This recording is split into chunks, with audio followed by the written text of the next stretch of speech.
Riba itu apa? Tak boleh riba, dia berdosa. Apa riba itu? Curang. Sebut aja. Riba curang. Lagi? Ada lagi? Nah? Korupsi. Riba korupsi. Apa lagi? Ada juga yang benar itu. Apa lagi? Kita ada tahu. Ya, riba. Kita masuk ke pelajaran riba. Ya. Ini muamalah nih yang ibu sampaikan tadi. Muamalah itu yang pelajaran kita sekarang, mana yang jual beli itu muamalah namanya, ya. Ada jual. Sekarang kita masuk kepada riba. Riba kalau menurut bahasa, menurut istilah. Riba menurut bahasa dan menurut istilah. Jadi riba secara bahasa dalam bahasa namanya etimologi. Etimologi itu menurut bahasa. Artinya tambah atau kelebihan. Tambah atau kelebihan. Nanti jelasin ke bawah lagi. Tambah kelebihan itu apa? Nanti perjanjian. Ulangi, riba menurut istilah kelebihan atau tambahan pembayaran. Kelebihan atau tambahan pembayaran utang, ya, tambahan piutang atau jual beli yang disyaratkan sebelumnya bagi salah satu atau kedua belah pihak. Jadi apa kamu aja? Pembayaran dalam utang piutang yang disyaratkan oleh satu belah pihak atau kedua belah pihak. Contohnya umpamanya, ya, siapa nama? Udah master tak dengar suara cakap. Siapa nama? Samsuri dengan Firdan. Samsuri umpamanya mengutangkan.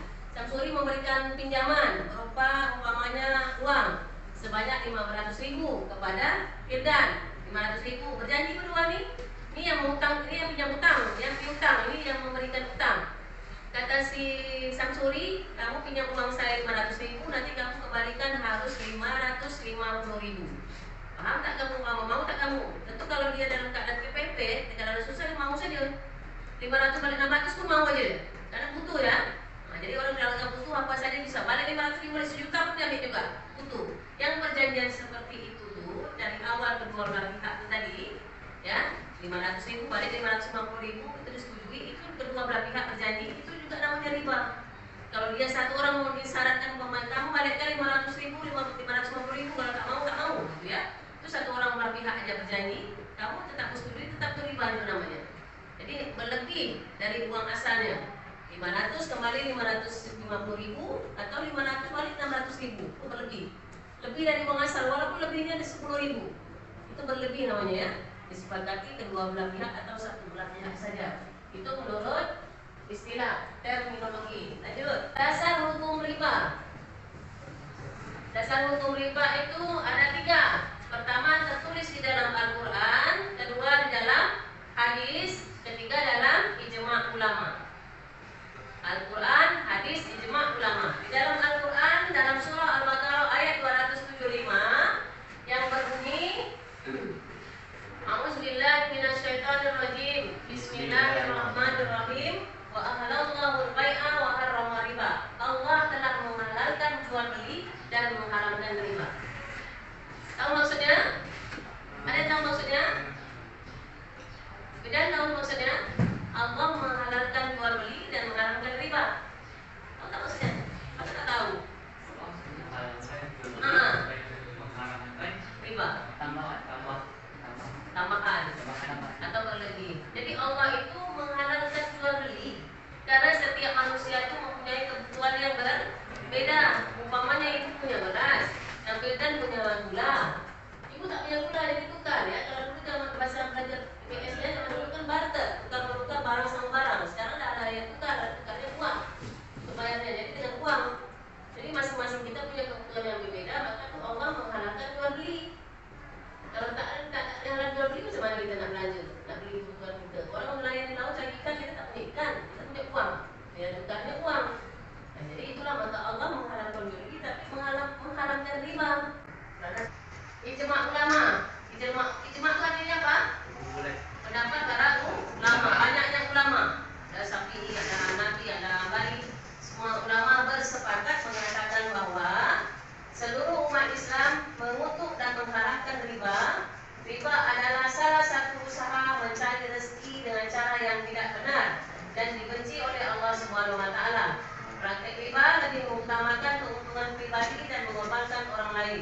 Riba akan menyebabkan kesulitan hidup bagi manusia, terutama mereka yang memerlukan pertolongan. Riba juga dapat menimbulkan kesenjangan sosial yang semakin besar antara yang kaya dengan yang miskin, serta dapat menghilangkan rasa kemanusiaan untuk saling membantu. Ya. Oleh karena itu Islam mengharamkan riba. Jadi dengan riba itu orang hilang semua rasanya.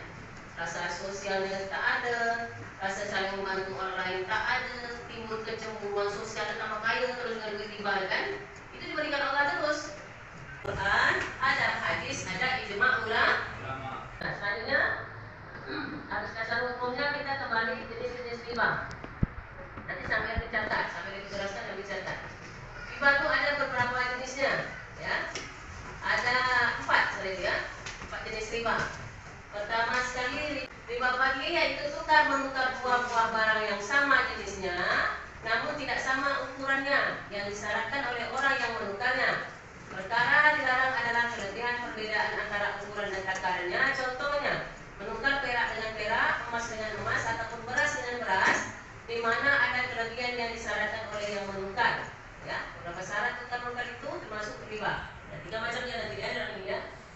Jadi yang fadil ini dimaksud riba kordi, yaitu meminjam sesuatu dengan syarat ada keuntungan atau tambahan dari orang yang dihutangi. Misalnya, Umar berhutang kepada Budi sebesar 50.000 dan Budi harus membayar kepada Umar sebanyak 55.000.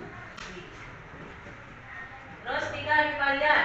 Ribawiyat yaitu riba yang terjadi pada jual beli atau pertukaran yang disertai penundaan serah terima kedua barang dan tukar ataupun penundaan terhadap penerimaan salah satu barang. Ribawiyat muncul akibat adanya jual beli atau pertukaran barang ribawi, emas, perak dan bahan pangan, maupun yang bukan ribawi, di mana terdapat perbedaan nilai transaksi bila penyerahan salah satu atau kedua belah pihak diserahkan di kemudian hari. Dengan kata lain, pada riba yang lihat terdapat 2 persyaratan dalam transaksi, yaitu satu jenis barang dapat diperdagangkan dengan 2 skema, yaitu kontan atau kredit. Jadi riba yang ini terakhir riba nasi'ah. Riba nasi'ah yaitu tukar menukar 2 barang yang sejenis maupun tidak sejenis atau jual beli yang pembayarannya disyariatkan lebih oleh penjual dengan dilambatkan. Riba ini terjadi akibat jual beli tempo. Terkait dengan hukum bunga bank, maka hal ini dianggap sebagai masalah ijtihadiyah karena tidak ada nas baik Al-Quran maupun hadis yang menjelaskan hukum bunga bank dibagi menjadi 3. Pertama sekali dalam jual beli. Untuk menghindari dalam jual beli riba ini, pertama, menjual sesuatu yang sejenis ada 3 syarat. Pertama, harus serupa timbangan dan banyaknya. Untuk selanjutnya harus tunai. Beli barang beras 1 kilo langsung dibayar tunai, bisa tunda hutang.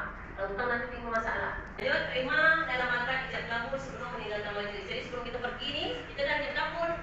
Seperti ibu sampaikan kemarin tuh, kita jual beli itu kalau tahu rukun dan syaratnya, rukun salah satu jual beli adalah ijab kabul. Saya jual barang ini ya, kan gitu. Yang pembeli saya terima. Itu ada terimanya saat itu juga. Ya sebelum kita pergi. Lanjut, menjual sesuatu yang berlainan jenis ada 2 syarat. Tadi ada menjual sesuatu yang sejenis, sekarang yang berlainan jenis ada 2, harus tunai. Kalau itu untuk cara menghindari jangan riba. Terus dalam kehidupan sosial itu jangan riba, ya. Membiasakan hidup sederhana. Jangan namanya besar-besar nak jadi orang kaya, sehingga hutang sana, hutang sini sehingga riba. Kita tak golong masuk kepada riba juga. Memang kita tak menjalankan itu, tapi kita dah masuk ke situ. Karena kita pinjam dengan orang yang memberikan riba. Jadi orang yang memberikan riba itu tadi, kita pinjam dengannya sama dengan kita. Karena kita nak ikut bergaya ni tadi. Orang tak ada HP, beli HP, ya, berbunga HP ni, ya. Karena nak bergaya, orang ada HP, kan tak ada HP, mana pula HP ni, ya. Beli riba tu ya. Jadi memang sulit sekali kita kan. Kita terjerumus ke situ juga semuanya. Tobat aja, banyak-banyak istighfar ya. Contohnya seperti itu. Hidup sederhana, biasakan orang ada HP ini kita habis center lah ya. Seolah ibu-ibu kan apa HP ini juga ya kebutuhan gitu ya. Terus menghindari kebiasaan berhutang, tidak terpaksa jangan berhutang kepada returner.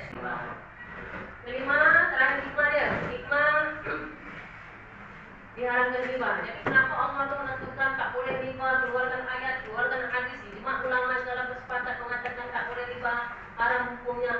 Inilah hikmahnya, ya. Efek-efeknya seperti tadi dan nampak kita, ya, masalah-masalah timbul di hubungan sosial, tidak punya sifat membantu kepada orang yang susah, merasa tinggi hati sendiri karena kita merasa kaya, kita tak bisa merasa kesusahan orang lain, ya. Orang tua harus bayar sekian, nanti timbul hubungan sosial. Maka hikmahnya diharamkan riba adalah setiap muslim wajib meyakini bahwa semua perintah dan larangan Allah Subhanahu wa taala pasti mengandung kemaslahatan untuk manusia, termasuk diharamkan riba. Di antara hikmah diharamkan riba selain hikmah-hikmah umum di seluruh perintah-perintah syariat itu menguji keimanan seseorang hamba dengan taat mengerjakan perintah atau meninggalkannya adalah sebagai berikut, ya. Hikmahnya ada beberapa, ya. Hikmah diharamkan riba. Pertama sekali, menjauhkan dari sikap serakah atau tamak terhadap harta yang bukan milik dia. Jadi jangan merasa tamak aja, ya, merasa dia ragu saja. Dia merasa kaya ni duit saya. Tapi punya orang 500 balikkan 1 juta, duit saya, ya. Tapi dia merasa dia serakah, tamak untuk dia. Jadi efeknya tak bagus juga, ya. Sedang bilang Allah tamak serakah, sedekah harta yang Allah berikan dia kan tak ada simpan terus. Hingga harta itu yang ingin beri sendiri, kan. Jadi Allah itu sudah tahu semua, memberikan itu sudah ada maksudnya. Terus menimbulkan permusuhan antara pribadi yang mengikis semangat kerjasama atau saling tolong menolong antara sesama manusia. Padahal semua agama, terutama Islam, menyuruh kepada manusia untuk saling tolong menolong, menghindari sikap egois dan mengeksploitasi orang lain. Jadi selanjutnya menumbuhkan mental pemboros tidak mau bekerja keras, menimbulkan harta di tangan satu pihak. Selain menghargai kerja keras dan menghormati orang yang suka bekerja keras sebagai cara mencari nafkah, jadi menimbulkan mencari dari perbuatan aniaya dengan memeras kaum yang lemah, karena riba merupakan salah satu bentuk penjajahan atau perbudakan di mana satu pihak mengeksploitasi pihak lain, jadi aniaya orang lain. Selanjutnya mengharapkan kaum muslim mengembangkan harta dengan mata pencarian yang besar dari unsur penipuan. Jadi itu dari sesuatu yang menyebabkan kebiasaan, karena orang memakan riba adalah zalim dan akan binasa. Jadi orang yang makan riba nanti sanksi dia itu sangat berat, dia